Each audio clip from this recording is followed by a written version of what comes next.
Hi, my name is Paul Finch. I'm the Treasurer of the BC Government and Service Employees Union, and it's a real privilege to speak at the Awesome Conference put on by Autism Canada. I want to give a big shout out to the Board of Directors and everyone involved, the staff and volunteers and everyone involved in putting together this conference. I think it's incredibly important. I'm formally diagnosed on the autism spectrum with what used to be called Asperger's syndrome. It's something I've struggled with my entire life, but it's also something I've had a great deal of advantage from. So I want to talk a bit about some of those advantages and disadvantages. And I also want to start off by just talking a bit about what I do in my current professional life and how I got here. Right now I'm the treasurer of the Government Employees Union. We're one of the largest unions in Western Canada. We've got 80,000 members. And essentially I'm two things. One, on a functional professional level, I'm the chief financial officer. And on a political level, I'm basically the number 2 to the president of the union. So the role comes with a lot of responsibility in terms of political campaigning, in terms of giving public speeches, a lot of things that a long time ago I wasn't very comfortable with. But it also has a high technical component that I excel at. And so for me, I've learned a lot, and I've learned a lot kind of on my journey to this position. I also serve on a bunch of other boards, and so I have to interact professionally and politically with people across the province, across Canada, and even internationally. And I've realized some things about how I operate and how things function that I think might be valuable to other people like me on the autism spectrum.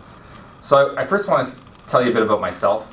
I'm 36 years old, and when I first started to develop hyperlexia, where I started to first have an expanded vocabulary, I was about 2.5, and it became apparent to those around me that they actually thought I had autism, full-blown autism, and there wasn't a good understanding of the autism spectrum back then, and so there's a lot of prejudices around it, and so it was assumed that even though I was exhibiting extreme autistic behaviors, that because of my advanced vocabulary, I could not be autistic, and that obviously wasn't the case.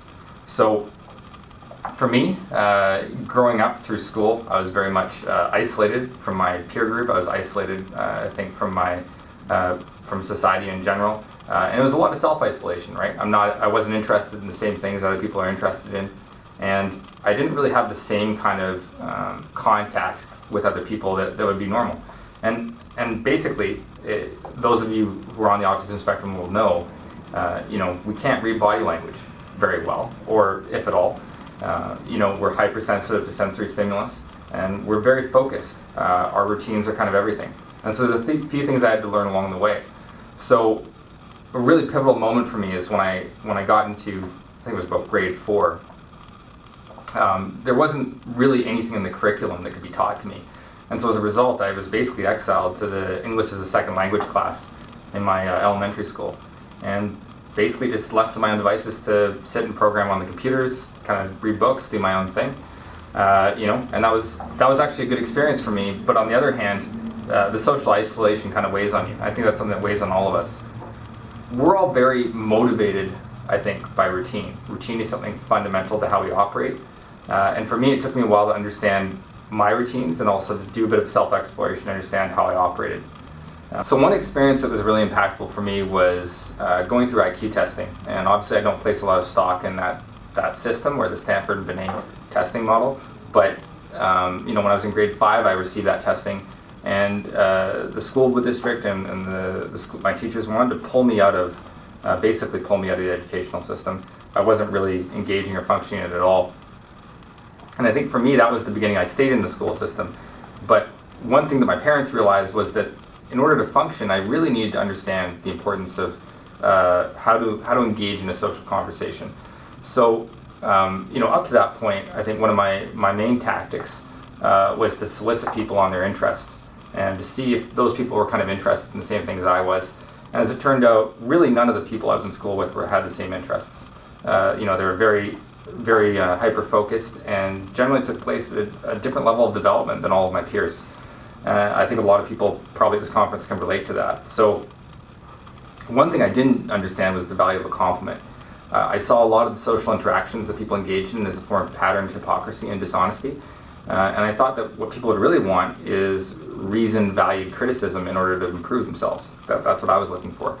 That, by the way, is not what people want. So part of my homework, my only homework really in grade school, was to basically find out characteristic traits or superficial traits even that people possessed, or clothes they're wearing, and to give them positive feedback on those traits, to record that down and to record the reactions. And of course, what I realized was that this was a very good mechanism to immediately develop rapport with people. And when you develop rapport with people, there's an ability to go further. The next step was just learning how to ask people questions about themselves. People are often really eager to talk about themselves. And you can usually steer that conversation to a place where people are talking about things that are interesting about themselves, rather than the things that they perceive make up their personality, but in fact are just kind of some of the detritus of popular culture that seeps into their consciousness. And so there's a lot of opportunity there to engage at that level, but you just need to look for it and go for it. I think routine for us is everything. And as people on the spectrum, we need to develop routines that powerfully enable us. I think I developed most of those routines when I moved out on my own for the first time. I went to college, which didn't work out very well. I dropped out after a couple of years, but I did have a good time. I ended up getting really involved in social activism. I think one of the things for me that got me involved in social activism was my deep distrust and dislike of the educational system due to my negative experience. And when I was very young, I started to research the basis of that system. And what I came up with, basically what I started researching, was the origins of the Industrial Revolution and the basic underpinning of the educational system. That very much got me involved in politics. It got me involved in the political economy.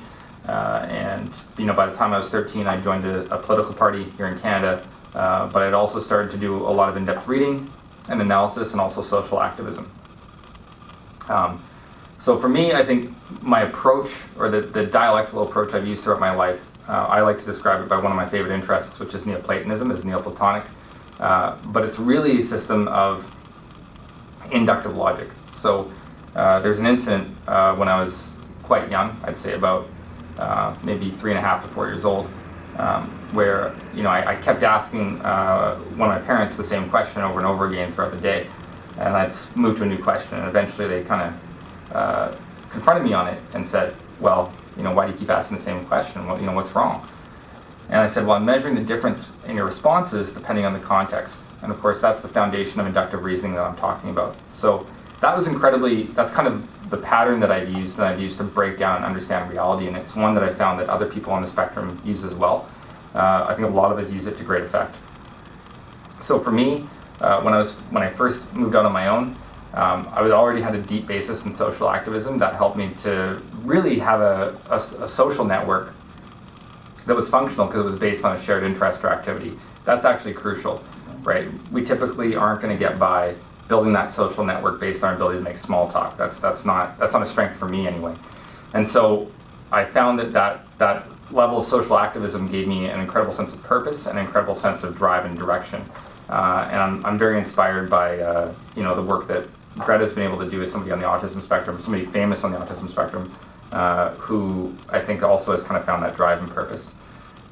It was also where I started to learn the fundamental routines that were pivotal to being successful, whether it's personal hygiene, it's eating and dietary patterns, it's the clothes you wear, being able to break down that routine to such an extent and adhere to it, that the routine itself becomes your home.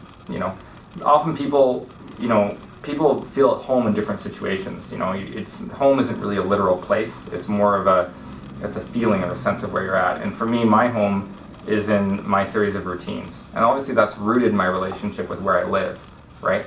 I get up in the morning the same way. I do my morning exercises the same way. I brush my teeth the same way. I do all those things in a patterned, conscious way. And that patterned routine is itself stimulating and also comforting. That's something where sometimes our routines can be used against us by ourselves. We engage in routines that are deleterious or that don't hold our best interests. But what we need to do fundamentally is curate important routines. And the important part not to fail at changing our routines is just to start small. Build up small routines and then work them up into larger routines that allow you to basically shape and mold your pattern interactions. Basically, habit becomes routine, and then routine basically becomes the way in which you interface with the world. I think that was fundamental. And when I first had to look for a job, I dropped out of college. I hated it, and when I first had to, outside of the social activism, I hated it. I actually ended up getting elected to run my student union for a couple of years, and after that, what I realized was that the professional world was in many places corrupt, in many places, to me, corrupt. To me, it was unethical. It didn't hold up to my ethical values, which I think a lot of you can relate to, are very rigid. My ethics are very rigid, as are a lot of us. And so for me, when I got into the working world, I really didn't know what I was doing. I ended up getting a job working, despite having a huge, vast skill set. I ended up getting a job working in the mailroom for the provincial government at the Ministry of Health. So really, I was a provincial government employee, but I was a temporary mail clerk. And actually that work was very repetitive, very routine. And so I was able to just, plug into my headphones and kind of get my job done. But I also found a meaningful outlet. It was a unionized position. And that meant that I was a member of my union, and I could also participate in the social activism that really gave me a lot of drive and purpose. And at the same time, I could also pursue all my separate hyper-focused interests. I won't get into those because there's a bunch of them, but I just wanted to say something about those interests. Hyper-focused interests can be incredibly useful to us, but the problem is if we get stuck at a surface level on any one of them. I'll give an example. We might have a hyper-focused interest in, let's say, cars.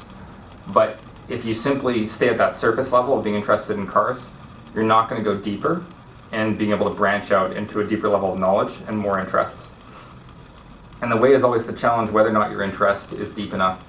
I'll give you the car example. If you know somebody else in the spectrum that's interested, for example, in cars, challenge them. How does an internal combustion engine work? And if somebody hasn't studied it, if they haven't gone into the depth of the actual mechanics of that internal combustion engine, really, they've just stayed on the surface. And so what you want to do is continually push yourself, because the more you go deeper into one topic, you'll branch out into an entirely new array of topics. And that's the way to really diversify your knowledge base. It makes especially in this world of a lot of popular culture, a lot of people can get obsessed with cultural phenomenon, whether it's like a movie like Star Wars or something else. And we build central narratives around ourselves because we attenuate to and project our own trajectory in life around those core negative narratives, the way they're shaped. And that can be healthy, but it's unhealthy if we only do it to one set of cultural stimulus to the exclusion of all others. So my advice, go as broad as you can. I first started taking on more of a leadership role in my union really from the start. I helped organize a series of basically wildcat strikes. So for many of you, that's kind of an illegal strike. And basically we walked off the job without permission or without even kind of permission from anyone to do that. And getting involved in that, I ended up doing a speaking tour of North America to kind of explain how some of that worked. That was a really eye-opening experience for me. I hadn't really traveled broadly before that, and it gave me a really good perspective on how people lived. But for me, fundamentally, the more people you meet and the more you have these social interactions, there's the crushing insecurity and the weight of every single statement you've made, or every single piece of body language you've missed or you haven't picked up on, where you've inadvertently offended someone, you've inadvertently emotionally hurt someone just because you didn't acknowledge something they said or did. And that's difficult. It weighs heavily. I think it's something that really that anxiety or neurosis of constantly screwing up social situations is something we constantly have to come back to, because when we're able to review back in our heads the activity of a past day, a past week, a past year, a past lifetime, we constantly come up with that neurosis. And so it's important not to let that overwhelm the sphere of your consciousness. It's important not to get totally bogged down in that. I had a lot of difficulty when I first kind of more seriously entered the workforce, and I started moving up through my civil service employment. I was lucky to have some good employers that recognized my skill sets. I worked up to eventually managing real estate projects before I was an assistant on some real estate projects for the government. And then I also did a bunch of work on IT projects as an IT project analyst. And but at the same time, I had a lot of defeats. I remember I had one employer kind of tell me that I didn't have the analytical capabilities necessary to do the job. And that's something you'll hear a lot. You'll get people that are jealous of your abilities, are jealous especially if you have the ASPE superpowers, as we call them, the cognitive superpowers, and people will be really threatened by those capabilities. And so, you can't, just like you can't trust most of the neurotypical populace on what they say is what they mean, because a lot of their communication is, it's not surface level, a lot of it's metaphorical, a lot of it's imputed through their body language, and we miss that layer. A lot of what people literally say isn't true. And a lot of times when people criticize your ability or criticize your analysis, it's not true. It's not what they really think, and it's not how you're actually operating. So, and I knew that, but at the same time, it also presented a lot of doors. It was really my passion for social activism that got me in the position I am today. When I was 27, I was asked to run for vice president of my union by a number of other activists. I accepted, and when I was 28, I was elected.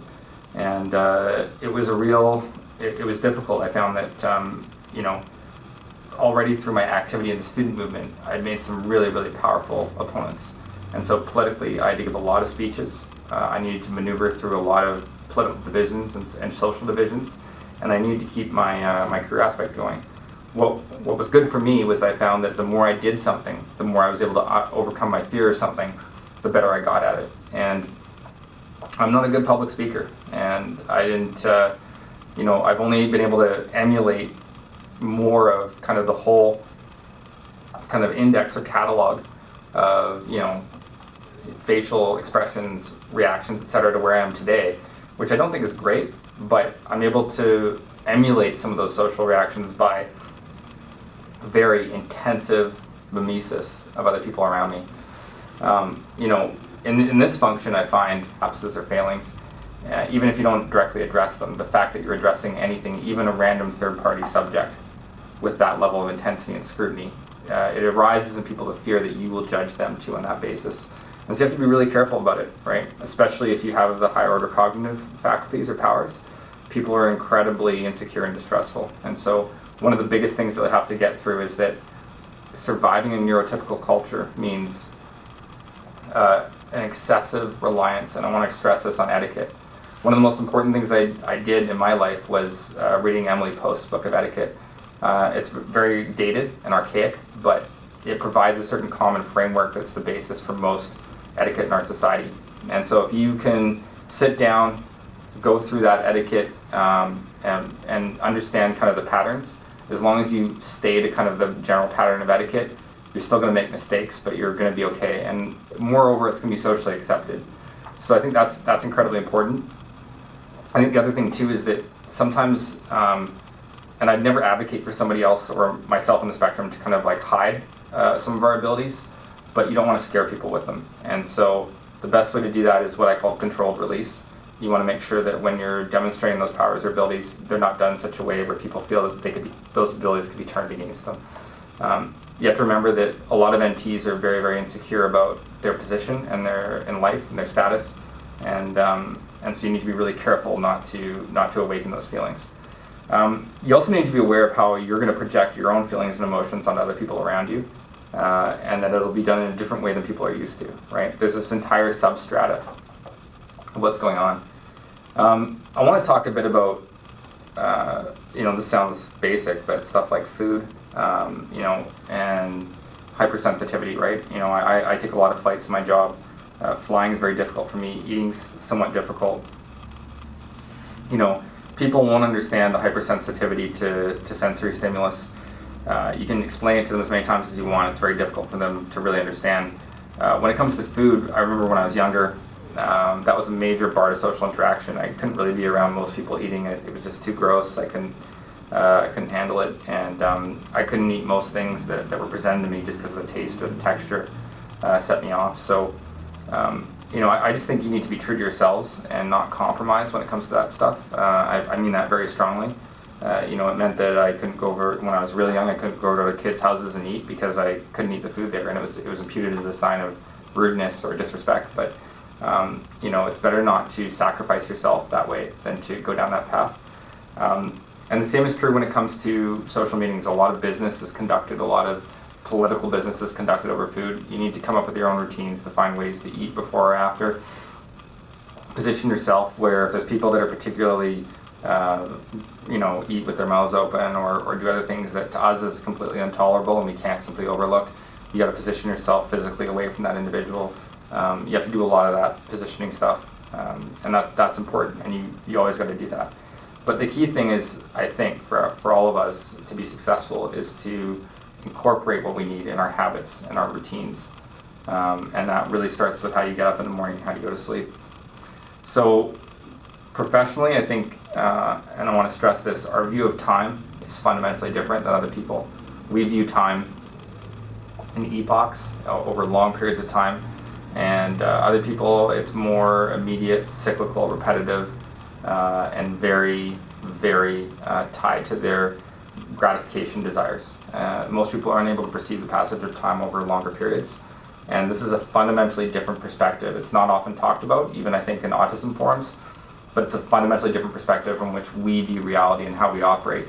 And you need to be aware of it in order to function both in a professional sense, but also in order to be able to kind of understand how your ideas and views are going to be perceived. We're able to make connections at a level that other people aren't. So, whenever I'm approaching a professional environment or a social environment or a social activist environment, I kind of intuitively map out and explicitly map out kind of all the connections at work, whether those are social, familial, what I call tribal, or even more professional or alignment of interest associations. Now, when you map out those networks, you have to realize that our ability to make these connections, whether it's making a connection with regard to our interests or making a connection between people, other people don't understand how these connections work, and they don't see these connections. And so if you expose or explain these connections to people, first of all, they're going to feel insecure that you've been able to see them and they haven't, or they're going to disbelieve that they even exist. And so I find that, especially in politics, where I'm able to perceive a political clique or a series of political cliques and how they interact with each other, both at the work site, and when I say politics, I don't just mean electoral politics, I mean simply the politics of any office environment that you're going to find yourself in. If you explain that to people, because we tend to overshare everything with everyone, and that's another big thing we got to avoid, is that when you explain those connections to people, they're going to think that you're that basically you're making stuff up, that it's your own neurosis that's projecting this on. But you got to stick to your guns on it and understand that it's real, but that you don't need to explain the connections to people. You just need to be able to intelligently adapt and analyze and motivate your strategy on how you're going to approach that social environment based on understanding those connections. So I think those are kind of the broad strokes of what I really wanted to cover. I think those are kind of some of the essential principles. But fundamentally, I'd say this is that etiquette is everything, and etiquette is your grooming, the way you dress, the way you say hi, the way you say good morning or good afternoon, the way you enter a conversation and leave a conversation. And I can't recommend enough the study of etiquette as the first and most important thing you can do. And the second thing is, don't accept the social criteria for your credentials. I dropped out of school, I have no credentials, and I currently serve in a capacity where I'm the chief financial officer of a massive organization with a tremendous amount of political responsibility, and I serve on numerous boards, and that's with absolutely no professional credentials. I've picked up a couple recently, but they're not substantive. And so what I want to stress to everyone is that your skills are incredibly valuable. You need to find ways to develop your skills where you want to go, and understand that your skills, you need to find a way to connect with your skills, because if you go to an area where your skills aren't geared towards that form of function, then you're just not going to find a good fit. People know that you're not going to fit in, and they've got a good intuitive sense to it. Anyway, I hope this has been somewhat useful. I hope this is valuable for all of you, and I'm happy at any time any of you want to reach out to answer any questions. Thanks. How do you think that went? Perfect. 25:30. So